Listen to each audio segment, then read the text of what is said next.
बिहार में चुनाव आया, जमकर चुनाव प्रचार हुआ और बिहार के लोगों को लगा मानो कोरोना वायरस जो है वो छुट्टी पर चला गया है। बड़ी बड़ी रैलियां हुई, जनसभाएं हुई, भारी भीड़ जुटी, लेकिन न सोशल डिस्टेंसिंग का पालन किया गया और न ही किसी ने मास्क लगाया। और न मास्क न पहनने वाले लोगों ने तो ऐसी ऐसी दलीलें दी हैं कि आप अपना माथा पीट लें। कोरोना तो खत्म हो गया कब से। अच्छा, खत्म हो गया। डेली लोग सैकड़ों लोगों की मौत हो रही है डेली। तो कहाँ मौत हो रहा है? जी सही सुना आपने। इन्हीं का ही नहीं, बिहार के तमाम इलाकों की यही बात है।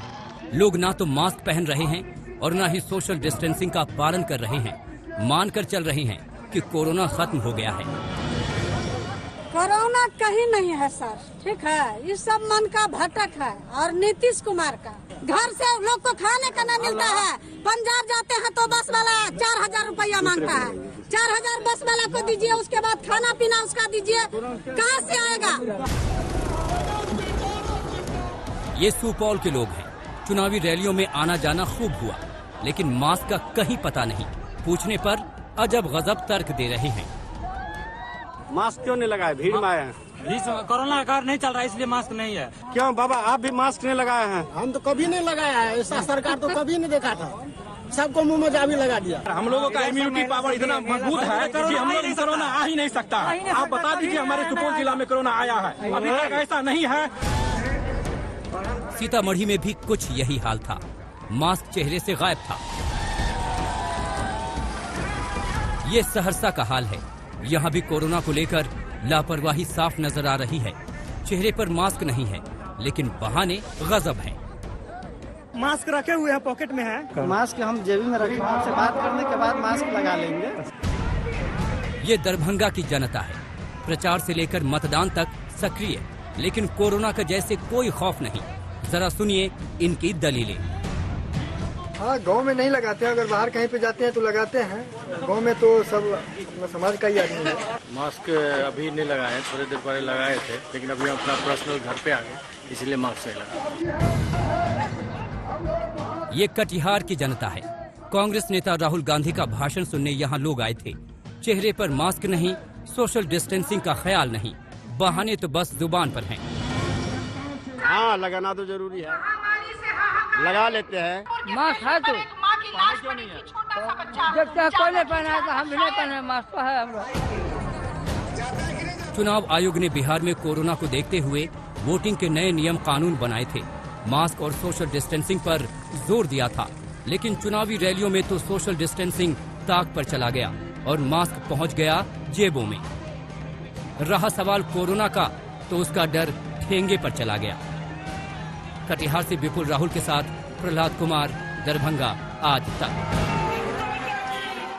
दूसरे चरण का चुनाव प्रचार खत्म हो चुका है, लेकिन याद कीजिए 2015 के बिहार विधानसभा चुनाव में राष्ट्रवाद, डीएनए और पाकिस्तान के मुद्दे छाए हुए थे और यही मुद्दे प्रमुखता से उठे थे। लेकिन इस बार तेजस्वी यादव ने 10 लाख नौकरियों का पासा फेंककर मुद्दों को एकदम से रोजगार पर लाकर खड़ा कर दिया। लेकिन सवाल ये उठा कि आखिर तेजस्वी यादव 10 लाख नौकरी देंगे तो देंगे कहां से? बस फिर क्या था, तेजस्वी ने नौकरी देने का अपना पूरा प्लान समझा दिया। पहला मंत्रिमंडल की बैठक में मेरा पहला कलम चलेगा तो एक साथ देश के इतिहास में पहली बार 10 लाख नौजवानों को सरकारी नौकरी। यही वो मुद्दा है जिस पर बिहार का चुनाव पूरी तरह घूम गया। महागठबंधन में मुख्यमंत्री पद के दावेदार तेजस्वी यादव ने बिहार में 10 लाख नौकरियों का वादा कर दिया तो विपक्ष में खलबली मच गई। नीतीश कुमार तेजस्वी पर हमलावर हो गए। 10 लाख का पोस्ट है, कहां से पोस्ट क्रिएट करिएगा? पहला कैबिनेट का पहला साइन नहीं, क्या करिए, है अधिकार, कर दीजिएगा। इससे बढ़कर के गलत बात लोग बोल रहे हैं, जो लीगल बात है ही नहीं, एकदम उसका कोई मतलब नहीं है। ये ऐसे ही लोगों को गुमराह करने के लिए कहा जा रहा है। तेजस्वी यादव ने इस बार के चुनाव में बेरोजगारी को मुद्दा बनाकर एजेंडा पहले ही सेट कर दिया था। एनडीए ने तेजस्वी पर हमले बोले, लेकिन अंदाजा लग गया था कि बेरोजगारी का मुद्दा जोर पकड़ रहा है। लिहाजा बीजेपी ने 19 लाख रोजगार के अवसर मुहैया करवाने की बात अपने मैनिफेस्टो में डाल दी। संकल्प है कि 3 लाख शिक्षक नियुक्ति, 1 लाख स्वास्थ्य क्षेत्र की नौकरियां, IT हब से 5 लाख नए रोजगार का सृजन, 1000 FPO के माध्यम से 10 लाख रोजगार का सृजन, और अगर इन सबको जोड़ दें तो कुल 19 लाख नए रोजगार के अवसर बिहार में पैदा करना तथा 1 करोड़ महिलाओं को स्वावलंबी बनाना हमारा संकल्प भी है, हमारी प्रतिबद्धता भी है।